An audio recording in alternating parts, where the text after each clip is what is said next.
Hey everyone, this is Kevin from the chesswebsite.com, and today we're going to be going over a cool little trap, the Hollister trap, and it derives from the Blackmar-Deemer gambit. In the Blackmar-Deemer game, it starts out with pawn to d4, pawn to d5. These are the main lines. It can transpose a few different ways, but pawn to e4, offering up this gambit on e4. From here, black's going to take on e4, and white's going to play a development move, knight to c3, and at the same time attacking this pawn on e4. Black's going to respond with his own development move, knight to f6. You always want to develop your knights to the center. And at the same time, trying to defend this pawn on e4. Now, white's going to continue the main line with pawn to f3, weakening his king side, so more than likely he's going to castle on the queen side. From here, black's going to take on f3, and white's going to offer up the Rider gambit with queen takes on f3, and this allows the queen to come to d4. Now white is down 2 pawns in material, but black may fall into a very familiar trap that we're going to take a look at, the Hollister trap. And this is actually a very aggressive and very good line for white because he has a lot of attacking potential. From here, white's going to play bishop to e3, and the queen has to go somewhere. And a lot of times, if a black player hasn't played this too often, he'll play queen to b4, thinking that the white would like to castle on the on the queen side, and he already knows that we can't play rook to b1 to defend this b2 pawn because we want to castle on the queen side, and we won't play pawn to b3 defending this because we'll lose our knight on c3. And so he knows that if we castle on the queen side, then he can bring his bishop to g4, pinning down our queen to our rook on d1, and black's going to just continue to mount up more and more material. Since he already has a 2-pawn advantage, a lot of times if he can trade off this rook for his bishop, that's going to be ample material for him to win the game pretty easy. But this is actually the trap that we want him to fall into. After he plays his queen to b4, we're going to continue with our plan, castle on the queen side. And remember, we want to castle on the queen side, one, for king safety, but at the same time, more importantly, we want to bring our our rook to d1. We really want this full d open file to be open for our rook, because it's going to open a lot of attacking lines for our rook, as this king can't move. As we attack the king the entire game, it's going to be really hard for him to develop his pawn, and it's really going to be hard for him to move his dark square bishop.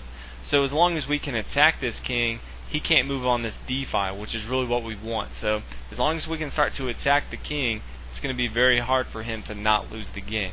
So from here, we'll continue. More times than not, if he does play queen to b4, he's going to play bishop to g4. And from here, we don't care that our queen is being attacked. Instead, we are going to play knight to b5. And this is a brilliant move here. If he were to be a moron and take our queen here, then he's going to lose the game with knight takes on c7, and this is checkmate. There's no way for his knight to go, and he can't take this knight here.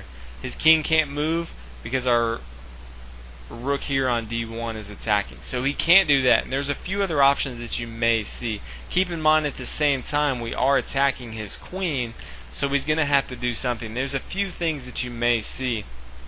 One of the most common is you may see knight to a6, and what this does is it defends this pawn on c7. But from here, we can bring our queen and take on b7 right away, and at the same time, we are still attacking this pawn on c7. So if he tries something fancy, we can come here, take on c7, and at the same time, we have a discovered attack on the queen on b4. So it's being defended right now by the knight on a6, but that knight on a6 is going to have to take our knight on c7, or he's going to lose the game. So from then, we can easily take his queen. So from here, you may see the queen come to e4, and this is a very important move because keep in mind, at the same time, not only are we attacking this c7 pawn, but we're also attacking this rook on a8.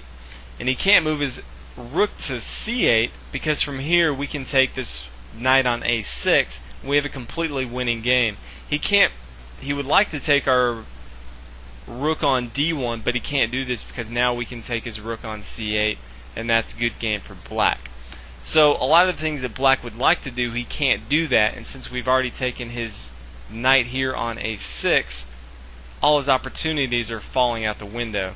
So c8 for his rook is going to be a bad move. His best move, after b7, is to try a last attempt with queen to e4. And what this does is he's trying to trade off queens here, trying to somehow not lose this game, and at the same time trying to defend his rook on a8.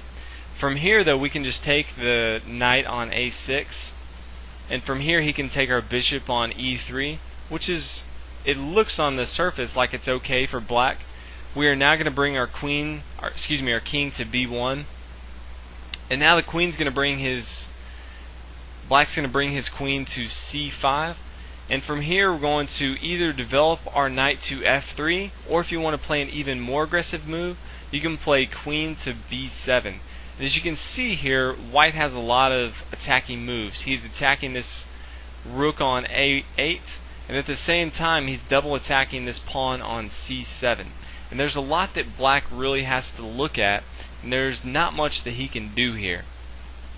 From here, if he takes our rook on d1, then we can take his rook on a8, and pretty much he lost the game. Good game, black here.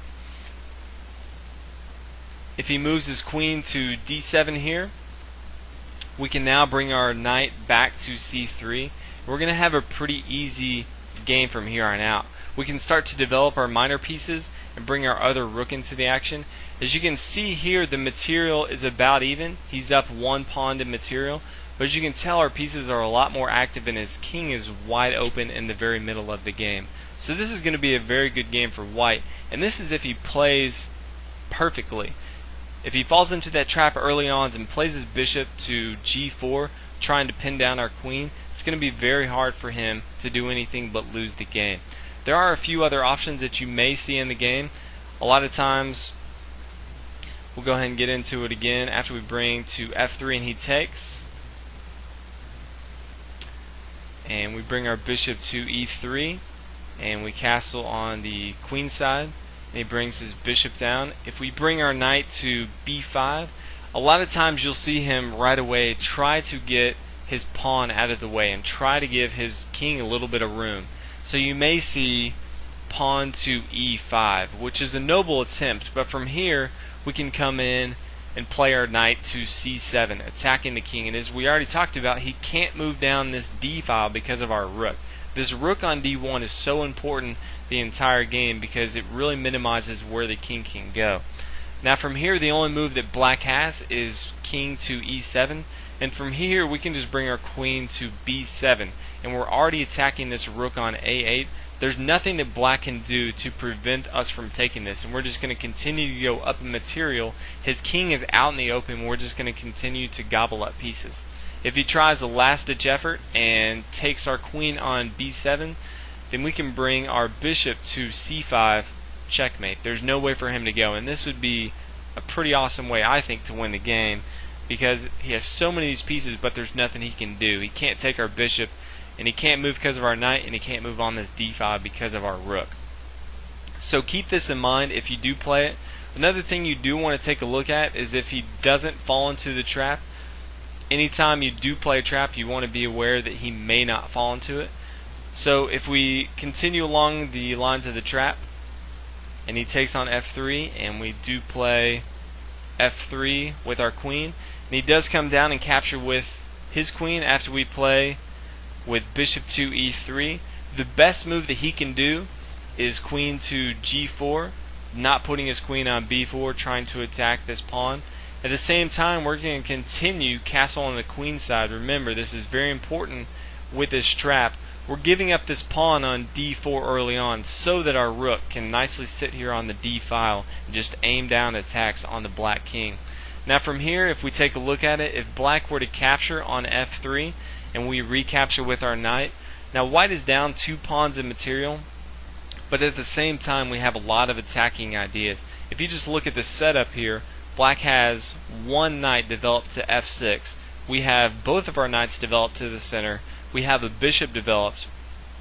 we have our king side safety castled on the queen side, and we have a rook nicely aligned on the d file. So although we're down 2 pawns in material, we have a lot of aggressive lines, and this is going to be a very good and fun game for white, as he can use his creativity to put a lot of attacks on the black king, and the black king is going to be running around the game instead of developing like normal if white plays it correctly. So these are some of the things you want to take a look at when you play the Hollister trap. If he does fall for it, which you'll see a lot of times, you have a devastating attack, but even if he does it, you still have a lot of attacking lines, and it's going to be a very aggressive play from you. So keep this in mind, play this, let me know how it goes. I've had a lot of fun with it, experimenting with it, so let me know how you guys do with it as well. If you haven't already, please subscribe to the channel and let me know what you guys think. If you haven't checked out the website, thechesswebsite.com, pretty easy. And thanks for watching. I'll see you guys in the next video.